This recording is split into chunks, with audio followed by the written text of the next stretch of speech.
This is the MTPredictor weekly update for January 2nd, 2011. And I hope you all had a good holiday season. And we're going to get back to it with some analysis here.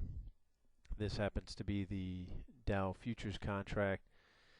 And you see we had a short signal here, our decision point, based off of this prior daily swing high here. So we're into this resistance area, and I can give you the actual setup there.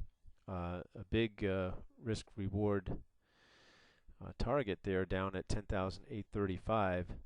Now you see the futures have opened here Sunday night to the higher side. I think as we've got a couple weeks coming into earnings season here, and I have the feeling that the market will continue to drift higher.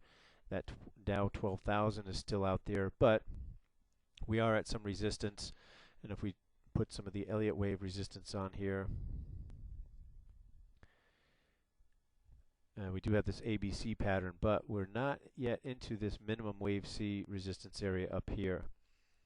And so we'll see. Like I said, this could hold as resistance. I think that we still have some upside to go. We'll see. You can see where the target is if that if they do get a move down here. Next, let's just take a look at the weekly chart. Okay, here is the weekly chart of the Dow, and you can see the DP prior. I'm going to choose a decision point resistance area off of that. You can see again we're into the weekly decision point resistance. Also, if I use the Elliott wave tool and look at some intermediate analysis, we have a 5-wave pattern up into the minimum wave 5 resistance here. So we are at resistance in both the weekly and the daily Dow and Dow futures. Our typical wave 5 resistance again is up close to that 12,000 area. And this 5-wave pattern up here was off really, the major low was back here, back in this DP area, that March of 2009 low, and we had a 5-wave pattern up here, and then we had, this was the next kind of major pullback that we had in 2010, back in July, was the end of that pullback there, and then the 5 waves up here. Like I said, this could hold as resistance, but I still think we got a shot at that 12,000 area.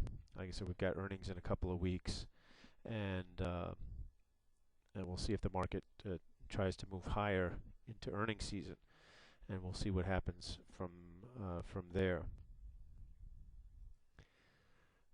Now, is the market due for a correction? Well, the market is overdue for a correction, and what we've been talking about in previous videos is the fact that the Fed and the Treasury, continue to pump money into this economy, and that money is being put into the market. And as long as that is the case, then prices will continue to gradually move higher, like we've seen. As I've commented before, hearing both this Fed and prior Fed Chairman Greenspan talked about how they will not let the stock market be the straw that breaks the camel's back of this economy. And so there's a saying, you can't fight the Fed. The trend is your friend. All these things kind of come into play with interest rates at nearly zero. As they say, when interest rates are low, stocks will grow.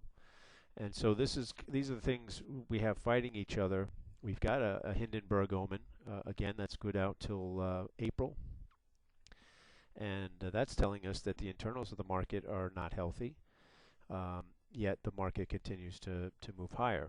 Well, like I said, we're due for a correction. We're overdue for a correction. It could come at any time, and it could be severe. But the thing, if we look at the Fed from a trader's perspective, what the Fed is effectively done here, if you're a trader, the Fed has come in and they're sitting on a losing position.